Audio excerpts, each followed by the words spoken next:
spectacular, as well. over the top. I mean, that was a full force shot to the temple. I mean, he's right now. So they wipe off his gloves, but you look at him like he's really feeling it right now. I mean, he probably has no idea where he is. Time when I'm going to take your soul, and you're either going to give up or you're going to get knocked out.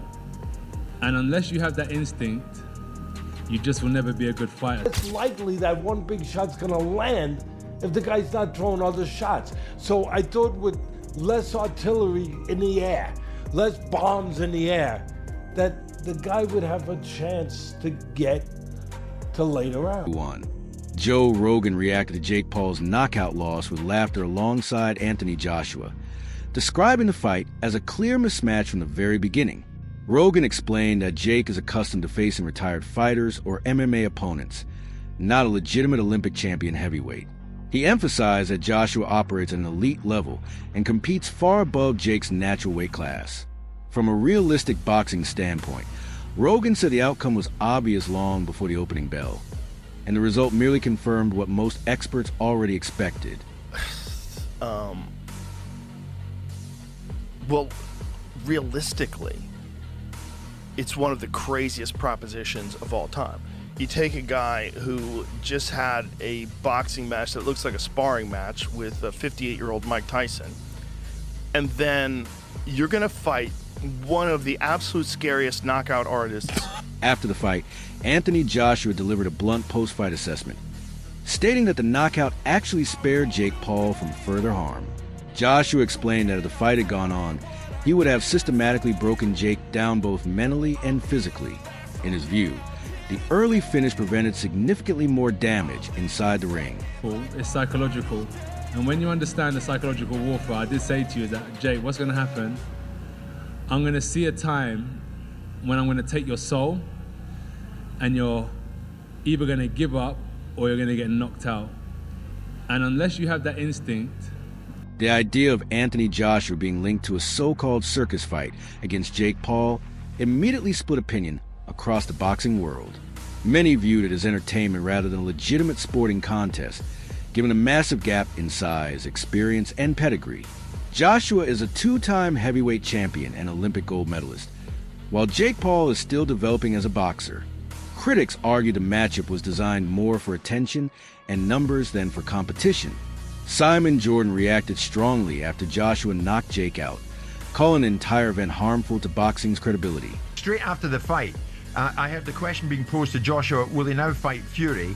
And then my first thought was, after what I've seen, who cares? After that, who cares if Joshua fights Fury? I like Anthony Joshua immensely, Spencer. Any exchanges I've had with him, I think he comes across terrifically well.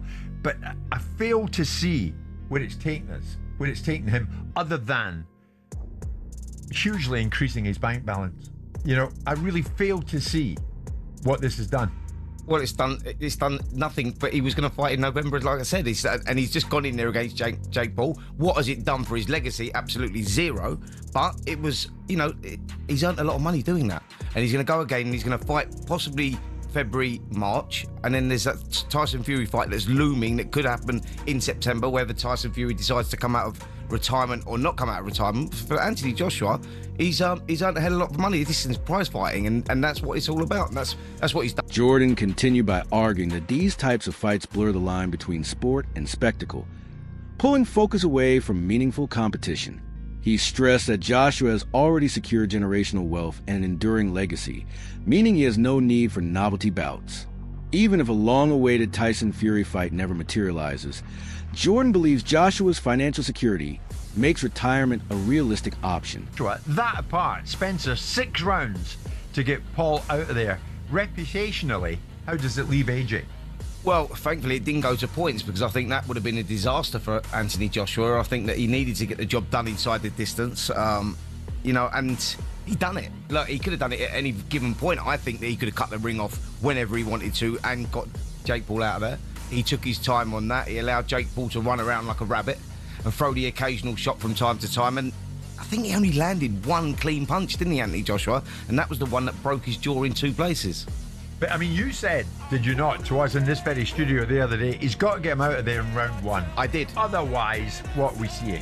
Exactly that, and I think what we saw there was a little bit of entertainment, and that was pretty much it. But not entertainment that many people enjoyed. If I'm honest, I think that people wanted to see a demolition. Joe Rogan also praised Anthony Joshua's physical attributes, highlighting his speed, athleticism, and devastating power. Rogan noted that Joshua moves like a much lighter fighter despite being a heavyweight, and possesses one-punch knockout power that can end fights instantly. He described Joshua as a nightmare matchup due to his ability to close distance quickly and finish exchanges decisively, making it unrealistic for crossover fighters to compete with him seriously. This is a giant Olympic gold medalist heavyweight. I mean, Anthony Joshua is Here's the terrifying. thing that nightmares are made of. And he's got that one-punch nuclear power. One punch. Trainer Adam Booth offered a brutally honest breakdown, noting that Jake Paul did manage to make Anthony Joshua miss at certain moments, which he considered significant. Booth explained that Jake's movement and positioning forced Joshua to reset rather than attack freely. While making it clear that this did not mean Jake was winning, Booth acknowledged that creating hesitation against an elite heavyweight shows real improvement. He added that making a fighter like Joshua miss requires preparation, timing, and confidence. Booth praised Jake's footwork and composure under pressure, but emphasized that Joshua's class, power, and experience ultimately dictated the outcome once he found his opening. Joshua and Jake Paul shared a ring. Your takeaways from the 6 rounds that we saw, presuming you watched? I was impressed with Jake Paul. I thought that, following on from what we're saying, right? A few years ago, he was on Disney as a kid, acting up, and has decided to become a professional fighter.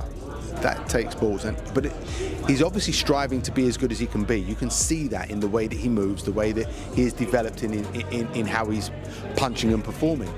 But to make a 2-time world heavyweight champion that's still live, AJ's still got something about him, to make him miss in such an accomplished manner. All right, so at times he was jumping out and running around, but there were times when he was well in range and still making AJ unable to land a clean, solid shot. He deserves a lot of respect for that. And then the shot that actually finished the fight, that broke his jaw quite badly, didn't put him out. That shot he threw with serious intention has put a lot of professional heavyweights to sleep. He didn't go to sleep. He actually finished on his knees, didn't he? Laughing and spitting blood out of his mouth. So, like they say, it's a special type of crazy and a special type of brave to do it. But I actually, hats off to him, because he showed that he's developing some accomplished little skills in there to look after himself. The size difference is always going to fatigue him. I know everyone will come with the idea that, AJ should just go in there 1 round and smash him to bits, and that should be it was a big ring, right? Perhaps he could have cut the ring off a bit better, but would I be right in saying that regardless of skill level, if you forget about that with the 2 for a second, if someone is on the back foot on their bike and kind of doing what Jake was doing, it's difficult no matter who you are, no matter the kind of separation in skill level. It's a big ring, and you've either got to run at him and look like a novice yourself, or just take your time and understand. Following the fight, attention shifted to Logan Paul, who appeared to confront Anthony Joshua and speak about avenging his brother. Logan reportedly expressed interest in fighting Joshua, but analysts quickly dismissed the idea as even more one-sided than Jake's bout. They pointed out that Jake trains full-time with professional boxing coaches, while Logan lacks that level of dedication and refinement. Experts agreed that a Logan versus Joshua fight would move beyond spectacle into outright farce, offering no competitive value and further damaging boxing's image. Would be more of a mismatch than Jake Paul. You know what I mean? Because at least Jake Paul has taken boxing, or has trained with real boxing trainers and real boxers. Whereas Logan Paul, he did that exhibition with Floyd, and Floyd's a little guy. Not saying a little guy can't thump, because Floyd really gave him some 2 pieces with no sides, right? But at the same time, you take his friend, Floyd's friend, Anthony Joshua, and get hit by him and see what happens. The same thing. Probably worse, because I think Logan, he's a little taller than Jake. And because he's a little taller than Jake, he may think he's a little stronger than Jake. which I don't know which one's true or not. I don't think it makes a difference. But because he may feel that way, he may want to go in there and try to bang it out with AJ. And if that happens, it's going to be a lot quicker. See, that 6 rounds it took AJ to finally catch Jake. It took that way because Jake was on that bicycle, moving, being elusive, trying to come in and then come out. He tried to do a very poor man's Alexander Usyk, right? And it didn't work for him. Logan ain't gonna do that. Logan's gonna come in throwing punches and bunches like he did with Floyd, trying to get him in there and, you know, do all this stuff. And what's gonna happen as soon as AJ lines him up, sets his punch, he's gonna hit Jake and he's gonna break Jake down. Wait. Subish and Ali analyzed the aftermath by focusing on Jake Paul's mindset entering the fight. He argued that Jake's trash talk and confidence were misunderstood by critics, explaining that such self-belief was necessary to step into the ring with a 2-time Olympic champion. Ali said mental preparation and self-talk are essential when facing overwhelming odds, even if the result ends in defeat. He added that without that psychological edge, Jake would not have been able to perform at all under the pressure. While the loss was decisive, Ali believes Jake's approach showed respect for the challenge and highlighted the immense mental demands of facing an elite heavyweight.